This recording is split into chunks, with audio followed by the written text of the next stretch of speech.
Hey guys, good morning. So nakipakita karon nga motor guys, duha siya ka buok.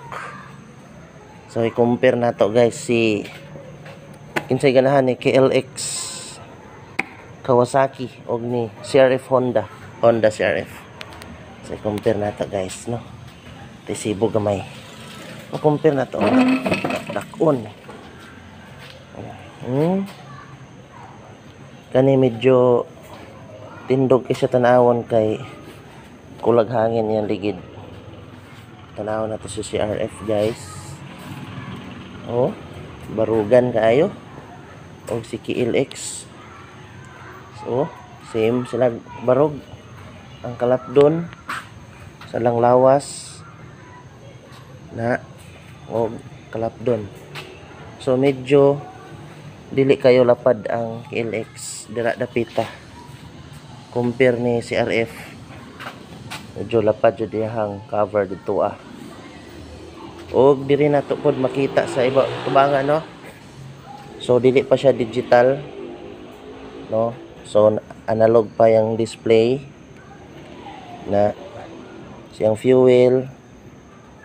So ang makita natong indicator diri is neutral, high beam og signal light. So diri pod to sa CRF. So ang atong kuan diri is digital panel na siya. Diri na nato makita iyahang odometer, iyahang speedometer. Og diri makita nato iyang indicator nga na siya neutral, na siya MIL or gitawag nato og check engine, signal light og high beam. So mao ning naa siya MIL or malfunction indicator lamp tungod kay naka PGM FI na siya. So as compare nato diri kay KLX, naka carburetor type pa siya, no. Og ang iyahang bore is air cooled, same sa ato ang CRF 150 nga air cooled gihapon siya. Kanya mo ni siya, no. Ang iyahang bore. Nalimot lang ko sa specs ani sa yang head. Kung single ba ni siya or dual ba ni siya, nalimot ko. So ang maka-explain ana ay ang ato ang mga expert nga mekaniko. So dirita sa ilang headlight. So the same sila nga naka halogen CRF o naka halogen sad si KLX.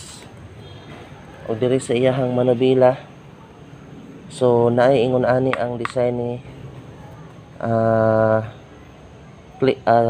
KLX. Si CRF wala siya handguard. Ang iyahang kanindot sad ni KLX diri sa iyang handlebar, nindot ang iyang design sa iyang kaning handlebar niya. Compare diri ni CRF, murag basic ra kay ang design ba. Simple ra kayo. Og diri pud ta guys sa iyahang switches. So makita nato diri na siya high beam, low beam sa KLX ni guys, ha. High beam, low beam, signal light og serbato. Then kani choke ni siya guys. Og diri sa pikas, starter switch og kill switch na off. Diri pud ta sa pikas. Sa CRF same na diri iyahang high beam, low beam, pero na siya passing light or pass. Imo siya tuslokon ana. Og ang iyahang horn nindot sa kay dako. Dali ra siya mapindot dako. Og nana diri iyahang turn signal. Same sa pikas, same sa KLX, same ra sila na siya kill switch og starter switch.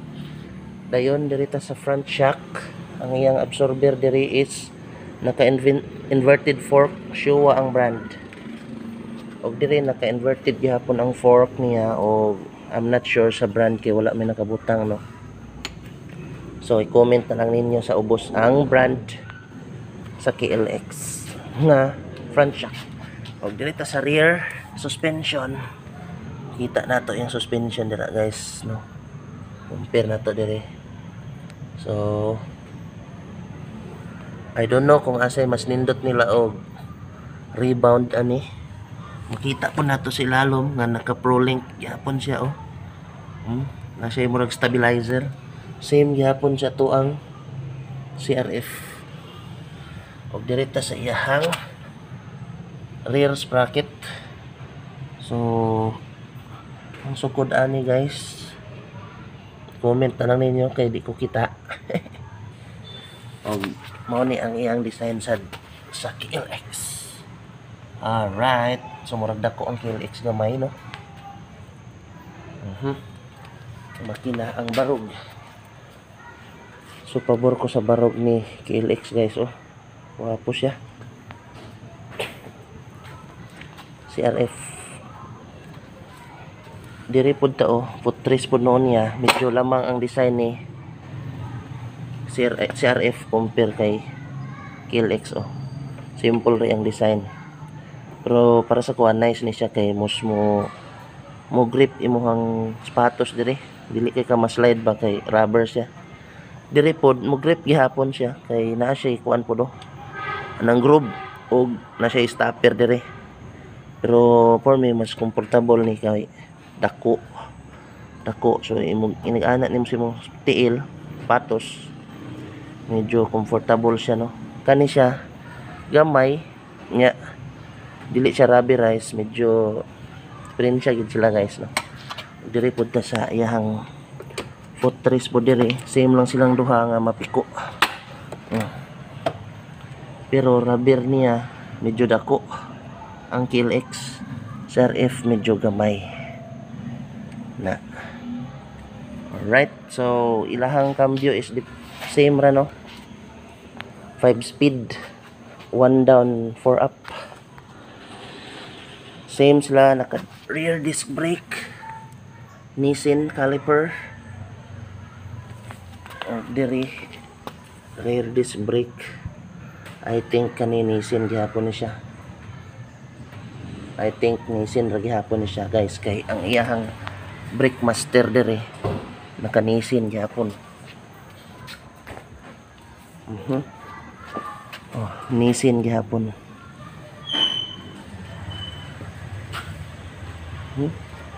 Tatagaan mo na ko og hint guys no, kung mupili mo og motor asa ning duha, si KLX 150 carburetor type ba or si CRF 150 naka FI na or programmable fuel injection. Kay si Honda na siya. So unsa pa inyong mahibaw-an ha? Base lang ni sa ako ang kuan ha, kanang sana physical view ba. Pero sa engine dili ko ka explain ana kay wala na tay knowledge kayo anang engine ana guys. So diri guys makita nato diri ang iyang na siya gamay nga compartment diri sa iyang tools no.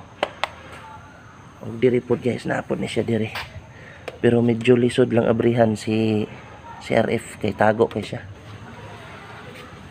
Nya tago kay siya. Dili ni siya tago, mas tago ang CRF. Dili ra ni siya abrihan. Muna iyahang signal light sa likod. Normal ra ni siya nga mag-ana-ana ni siya. Para dili siya mabali. Mag-ana-ana ra ni siya. Then kani si CRF dili kayo hugot. Dili kayo siya luag. Og iyahang tambutso same na nga side nga naa diri. Medyo gamay lang si CRF. Si KLX medyo dako siya. Bulky siya. So far maura na akong may pakita ninyo guys no. Sa atong vlog karon. Vlog. Nya daghang salamat sa inyong pagtanaw. Bye for now.